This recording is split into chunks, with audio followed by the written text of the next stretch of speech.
not in the car here is normal, but you know, getting off work here around on a Friday around 6 p.m. and kind of just had some thoughts pop in my head. Felt like I just, even though I'm not in the car, still wanted to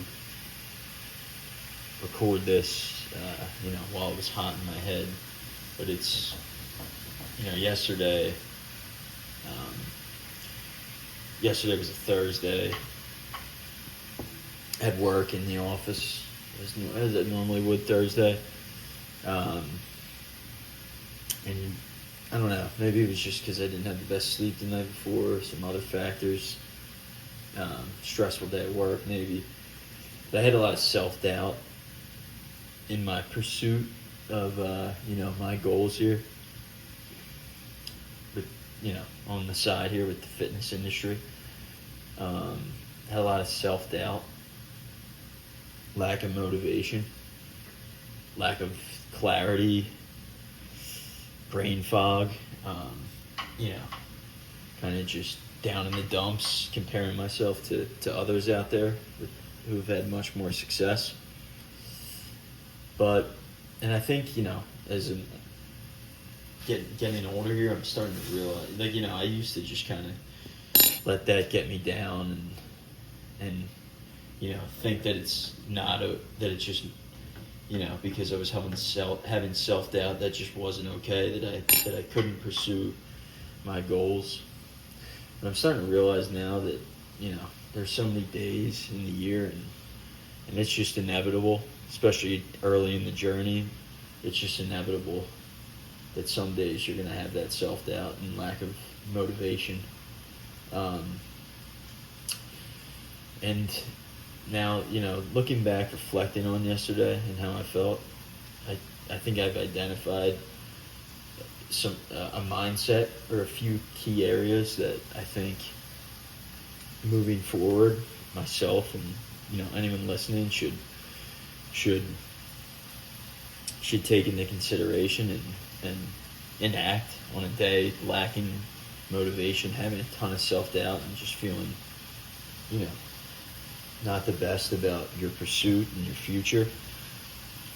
And that really is just to remember who you're doing it for, who you're doing this for, and why you're doing it. Like, I think, why you're doing it is so important. You want to maybe escape your 9 to 5, have freedom to do whatever you want, or work wherever you want. Cooking right now, by the way, that's that noise in the background. But if you want to have that freedom to do whatever you want, maybe work wherever you want.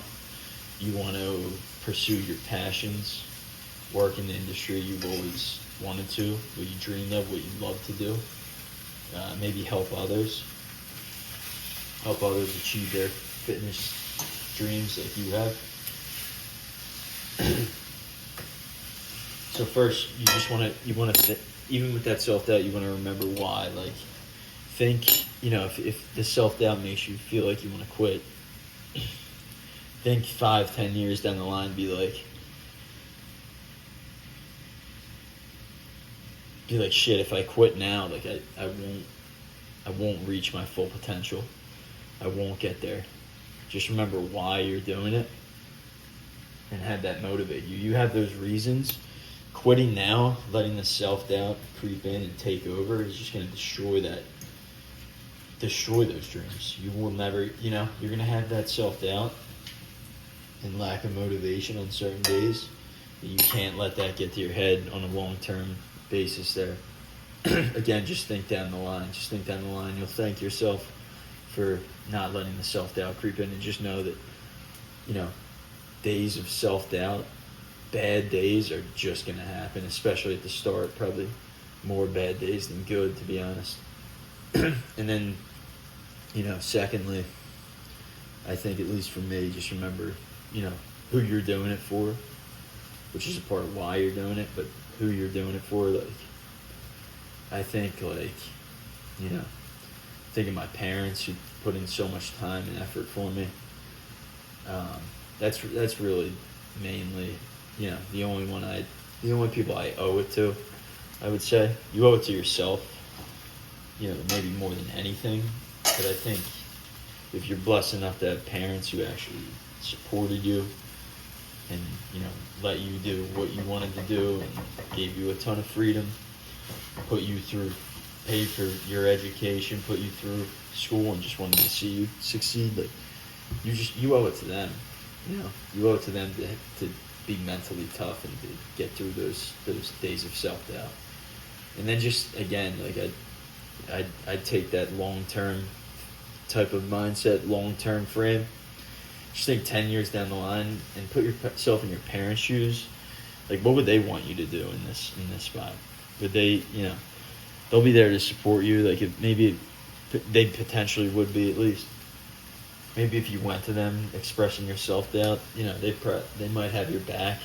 But deep down, they're probably like, damn, like, it would be awesome if they would just like tackle that on their own, be strong, move forward, and just pursue what they want to do. Just think about it, man. Like, if you're, we're just getting started here, but 10 years down the line, 20 years down the line, maybe you have some success, you made millions, or whatever.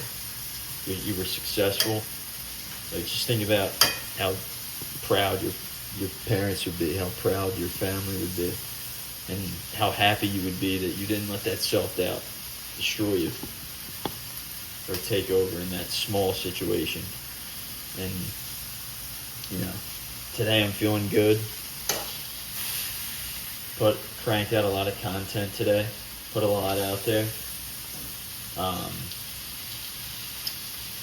But I recognize now that I'm definitely going to have many days ahead of self-doubt, but it's just going to be, and I mean, shit, we have it so, in America,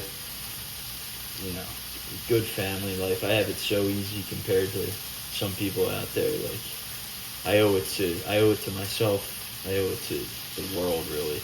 I owe it, like, the talents that I have, the motivation that I have, the discipline that I have, I owe it to myself, but it would be a disgrace to God not to continue to pursue your dreams and to continue to pursue what you want, just because you had a rough day and you felt a lack of motivation and some self-doubt.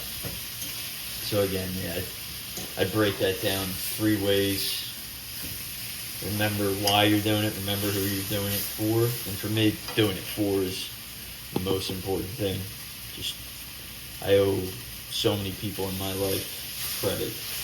I had a great family life. I was blessed in that way.